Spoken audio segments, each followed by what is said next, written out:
రేయ్ నిన్న భూమికి సంబంధించిన పాట విన్నారు కదా సార్. భూమి గుండ్రంగా ఉంటుందని దానికి ఒక 3 ఉదాహరణలు చెప్పండి. నువ్వులే చెప్పాను సార్ నేను పాఠం చెప్పేటప్పుడు మీరే చెప్పినారు సార్ భూమి గుండ్రంగా ఉంటుందని. అదొక ఉదాహరణ.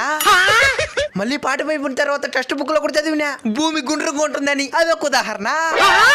మళ్ళీ ఇంటికి వచ్చి హోంవర్క్ రాసా ఉంటే మా అమ్మ నేను కూడా చెప్పినారు భూమి గుండ్రంగా ఉంటుందని. అదొక ఉదాహరణ. కూర్చో. ఉదాహరణ పదానికే అర్థం మార్చేసినారు కదరా. నువ్వు లేరగిరి మొన్న శరీర భాగాల ఉపయోగాలు ఎందుకు చెప్పినాను కదా. తలకాయ దేనికి ఉపయోగపడుతుంది చెప్పు. అప్పు తీర్చేదానికి. అప్పు తీర్చేదానికా? ఎట్టా? తల తాకట్టు పెట్టైన అప్పు తీర్చాలంటారు కదా. మరి ముక్కు ఎందుకు ఉపయోగపడుతుంది? అప్పు వసూలు చేసేదానికే. అదెట్టా? ముక్కు పిండి వసూలు చేయాలంటారు కదా. మరి కాళ్ళ? అప్పు ఇప్పుడు ఇలేనో అని కాళ్ళు పట్టుకొని ప్రాధాయపడేదానికి. మీ నాయన వడ్డీ వ్యాపారి కదా. మీకే తెలుసు సార్. ఇంతకీ చేతులు ఎందుకు ఉపయోగపడుతుంది తెలుసా? దేనికే? నిన్ను